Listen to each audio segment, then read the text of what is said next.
बसल्या बसल्या वस्तादाचे 3 डाव तटकरे. पटेल अन फडणवीस क्लीन बोल्ड. राज्यसभेवर पुन्हा पवारच. मागची फिल्डिंग कामाला आली आणि गेम पलटला. शिंदे पवारांविरोधात खेळतात, पण भाजपनं टेकलेले गुडघे शिंदे हलक्यात घेतात. पवारांनी डाव सोडला नाही. 3 दिवसात फडणवीसांनी ओळखलं नेमकं घडलंय आहे काय.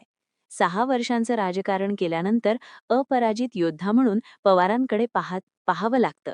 आणि आता पुन्हा राज्यसभेवर जाण्यासाठी शरद पवारांचीच वर्णी लागलीय. विशेष म्हणजे पवारांचं राज्यसभेवर जाणं आणि भाजपची नाचक्की होणं याचा समेट चांगला घडताना दिसतोय. राज्यसभा निवडणुकीसाठी महाविकास आघाडीकडून अखेर राष्ट्रवादी काँग्रेसचे सर्वेसर्वा शरद पवार यांच्या नावावर शिक्कामोर्तब केलाय. राष्ट्रवादी काँग्रेसच्या विलिनीकरणाचा मुद्दा उद्भवत नसल्याचं सांगितल्यानंतर काँग्रेस आणि शिवसेना ठाकरे गटानं शरद पवार यांच्या नावावर शिक्कामोर्तब केलाय. दरम्यान भाजपनं विनोद तावडे, रामदास आठवले, माया युवनाते आणि रामराव वडकुते या 4 नावांची घोषणा केलीय. महायुतीकडून अतिरिक्त उमेदवार उभा करण्याची शक्यता कमी असल्यानं राज्यसभा निवडणूक बिनविरोध पार पडेल अशी शक्यता आहे. मात्र एकनाथ शिंदे शरद पवारांसमोर आव्हान उभे करण्याची शक्यता आहे. यामुळे महाराष्ट्रातील राज्यसभेची निवडणूक बिनविरोध होणार नाही असं दिसतं. शरद पवार उमेदवार असतील तर अतिरिक्त उमेदवार उभा केला जाणार नाही, असे संकेत भाजपकडून देण्यात आले होते. शिवसेना ठाकरे किंवा काँग्रेसचा उमेदवार असता तर भाजपही उमेदवार देणार होती. मात्र तसं झाल्यास मतांची फाटाफूट होण्याची शक्यता होती. दरम्यान भाजपनं तलवार मॅन केली असली तरी एकनाथ शिंदे मात्र आव्हान देण्याच्या तयारीत असल्याचं दिसतंय. सूत्रांनी दिलेल्या माहितीनुसार शरद पवार यांच्या विरोधात शिवसेनेकडून 2 उमेदवार दिले जाण्याची दाट शक्यता आहे. बुधवारी रात्री औशेला उपमुख्यमंत्री एकनाथ शिंदे, खासदार श्रीकांत शिंदे आणि मंत्री उदय सामंत यांच्यामध्ये बैठक पार पडली. शरद पवारांसमोर एकनाथ शिंदे यांचे मोठे उभे आव्हान राहणार असल्याचं एकंदरीत दिसतंय.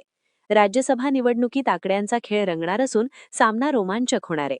शिवसेना मोठा राजकीय डाव खेळण्याच्या तयारीत असून शरद पवारांना मात देण्याची शिंदे यांची रणनीती असल्याचं बोललं जातंय. 16 मार्च रोजी राज्यसभेची निवडणूक होणार आहे. महाराष्ट्रातील 7 जागांसह देशातील 10 राज्यांमधील एकूण 30 जागांसाठी मतदान होणार आहे. महाराष्ट्रातील सध्याच्या संख्याबळानुसार महायुतीचे 6 आणि महाविकास आघाडीचा 1 उमेदवार विजयी होण्याची शक्यता आहे. गेल्या काही दिवसांपासून या निवडणुकीसाठी राजकीय गणित जुळवण्याचे प्रयत्न वेगानं सुरू होते. भाजपनं जाहीर केलेल्या उमेदवारांमध्ये माजी मंत्री विनोद तावडे, आरपीआय आठवले गटाचे प्रमुख आणि केंद्रीय राज्यमंत्री रामदास आठवले, हिंगोली येथील भाजप नेते रामराव वडकुते आणि नागपूरच्या भाजप नेता माया युवनाते यांचा समावेश आहे. दरम्यान या सगळ्या घडामोडींमध्ये आणखी एक ट्विस्ट येऊ शकतो. तो ट्विस्ट असा आहे की वस्तादानं म्हणजे पवारांनी बसल्या बसल्याच डाव टाकलेले आहेत.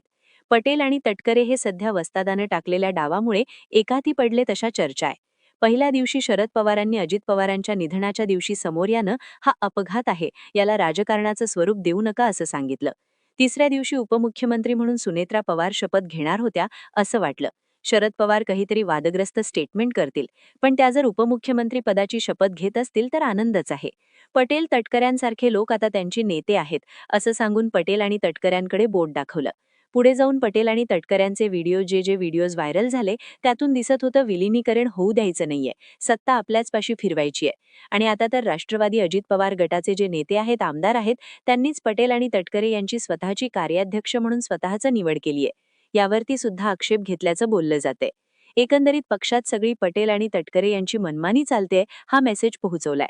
दुसरीकडे सुनेत्रा पवारांच्या खांद्यावर ठेवलेला तो हात असू द्यात किंवा मग हाताला धरून पुढे ओढणं असू द्यात, पटेल आणि तटकरे कसे गिधाड्यांसारखे सुनेत्रा पवारांभोवती घिरट्या घालतायत असा मेसेज पोहोचवला जातोय. आता या सगळ्या घडामोडींमध्ये लोक म्हणतात की पवार काहीच करत नाहीये, पवार शांत झालेत. पण अर्थ असा आहे की पवार ज्या वेळी शांत होतात त्या वेळी डाव टाकले जातात.